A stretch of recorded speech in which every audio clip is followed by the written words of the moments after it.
Last year का paper 2021, पहला question है 17। Life time of Meta stable state is of the order of. Meta stable state का life time कितना है? 10 की पावर माइनस, अभी लिखा हुआ था यार, 10 की पावर माइनस 3। अगला है X-rays are produce if atoms are bombard by. अब यार आवाज ही नहीं निकलती, तुम लोग मार दो, पता नहीं मार दो या कुछ और हो।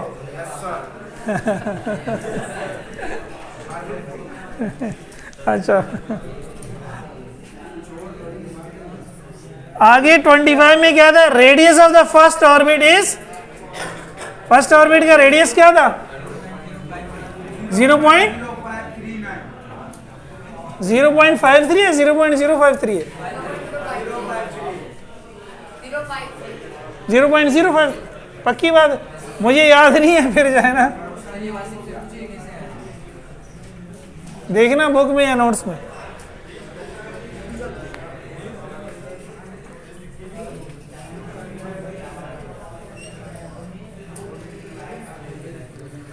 Laser is produced due to stimulated emission of radiations.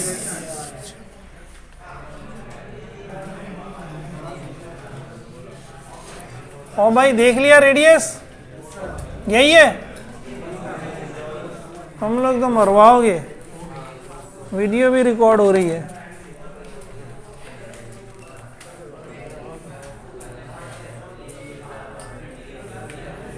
Zero 0.5053 है, ठीक है। ये हो गए 2021 के। उसके बाद मॉडल पेपर भी आया था 21 में, तो मॉडल के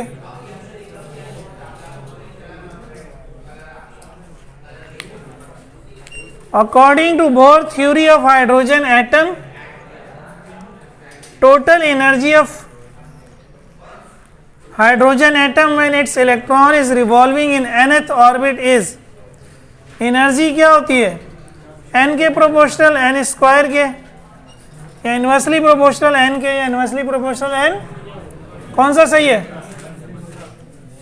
कौन सा सही है?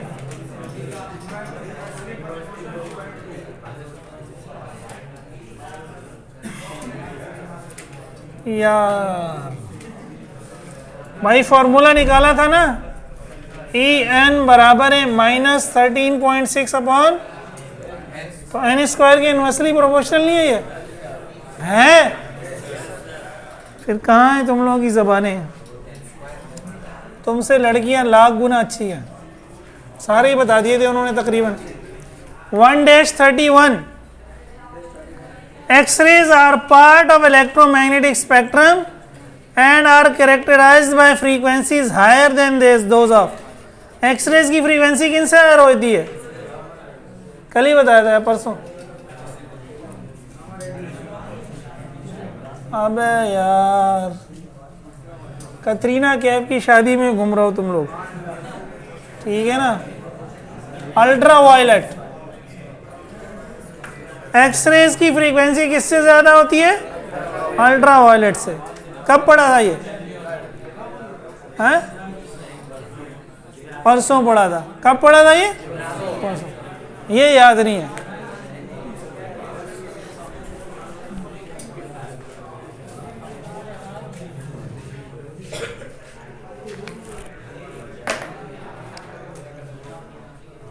आगे according to Bohr theory of hydrogen atom, an electron can revolve around a proton indefinitely if its path is, electron जो है प्रोटॉन के गिर्द, हाइड्रोजन एटम में एक ही प्रोटॉन है ना, तो प्रोटॉन से मुराद हुआ न्यूक्लियस के गिर्द। इलेक्ट्रॉन प्रोटॉन के गिर्द या गिर्द से इंडेफिनेटली, हमेशा के लिए घूमता रहेगा। कब? कब? कौन सा सही है?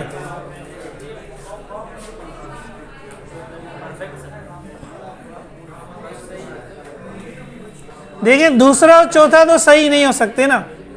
ऑर्बिट हमने कहा था सर्कुलर है, वो कह रहा है इलिप्स। दूसरे में कह रहा है कॉन्स्टेंटली डिक्रीजिंग रेडियस, ऐसा सर्कल होगा जिसका रेडियस डिक्रीज होगा, ऐसा भी। अब आंसर या तो 1 है या तो 3 है। 1 में कहता है perfect circle of any radius, किसी भी रेडियस का सर्कल हो सकता है नहीं, बोर ने तो कहा था किसी खास रेडियस का हो सकता है, किसी भी रेडियस का। R1, 4R1, 9R1, तो ये तो कोई भी रेडियस नहीं है, ये क्या है, खास रेडियस है। तो ये जो तीसरा वाला है, a circle of an allowed radius,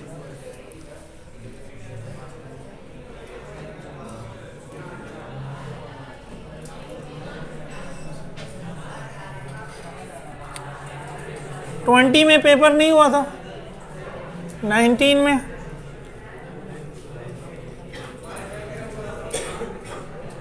ratio of the radius of third orbit to the first orbit. हमारा फॉर्मूला क्या था ऑर्बिट के रेडियस का, आर एन बराबर है n square multiply by R1। Third orbit का मतलब है R3 और फर्स्ट ऑर्बिट का मतलब है R1। तो यहाँ अगर मैं 3 पुट करूंगा, 3 का स्क्वायर हो जाएगा 9, 9 multiply by R1, 9R1। R1 1 put करूंगा, 1 का स्क्वायर 1, तो R1 ही हो जाएगा। R1 से R1 कैंसिल, तो बाकी क्या बचा, 9:1। ठीक है, ये आपका आंसर है।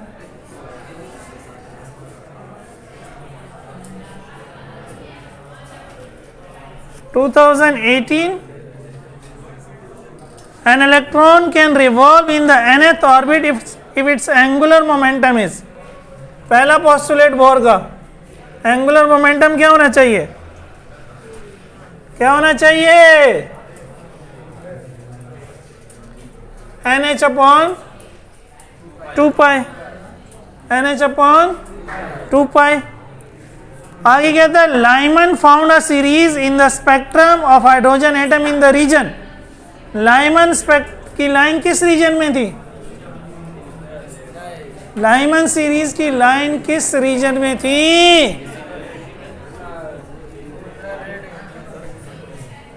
यार मुझे चाहिए कि लड़कियों की क्लास में लेक्चर रिकॉर्ड करूं, नहीं लोग कहेंगे सर के स्टूडेंट इतनी निकम्मे हैं। बस बाहर के लोग भी मेरे लेक्चर सुनते हैं।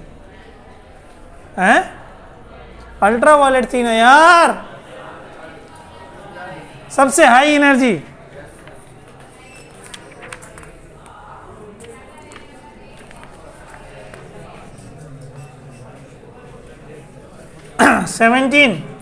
Number of energy level required for laser production is. भाई इसका तो जवाब दे दो, लेजर के लिए कितने एनर्जी लेवल होते हैं, कितने एनर्जी लेवल होते, कितने होते हैं, पक्की बात है, अब ऊंचा बोलो सारे, कितने लेवल होते हैं, 3। कल ही पढ़ा था यार, खुदा के लिए आज भी पढ़ा दोबारा। E1, E2, E3 कितने बने, 3 बने, अभी तो पढ़ा।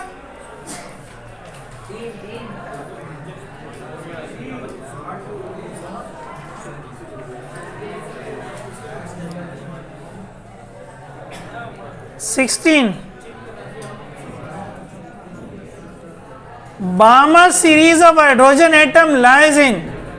बामर किस रीजन में था,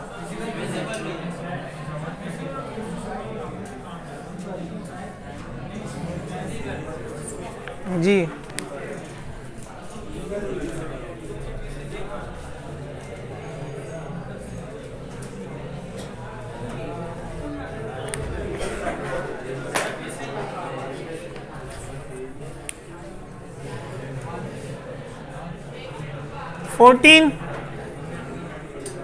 life time in excited state 10⁻⁻⁸। Laser produces, laser क्या प्रोड्यूस करता है, coherent beam of light. Very good, laser की डेफिनेशन ही मैं ये पढ़ा था ना।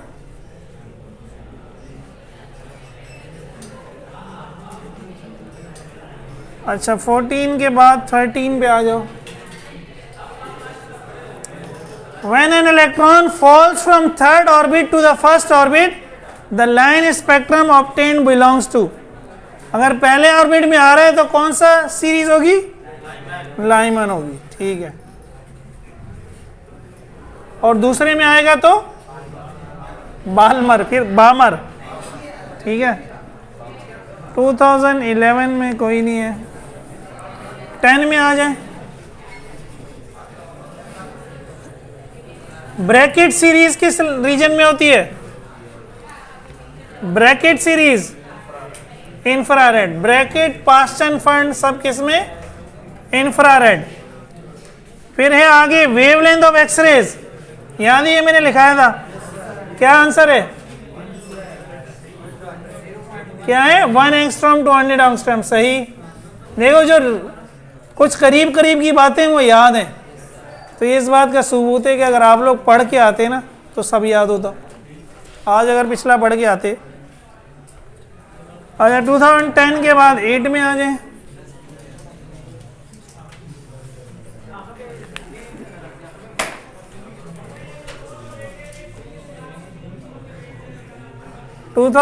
में hydrogen atom spectrum consist of lines in, hydrogen atom के स्पेक्ट्रम में जो लाइन होती है किस रीजन में होती है? अब अभी देख तो लिया,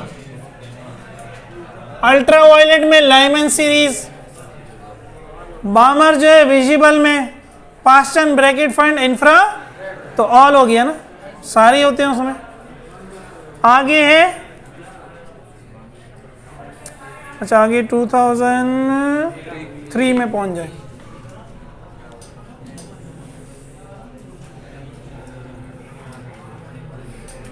(8A1)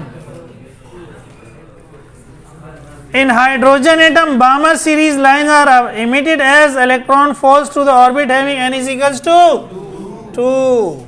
चलो कुछ तो याद आया। 2003 प्री मेडिकल,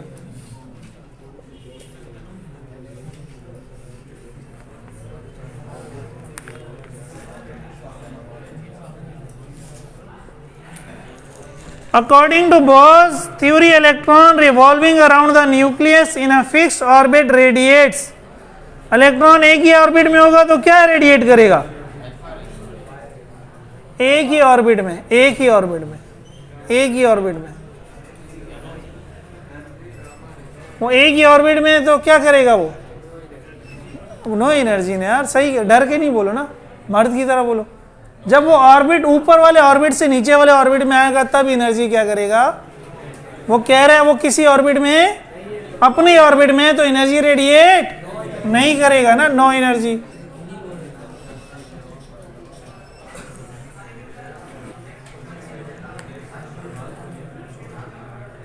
हाँ ये मैंने नंबर गलत डाल, सही डाला है, ठीक है। अच्छा फिर 2002 प्री मेडिकल में भी है।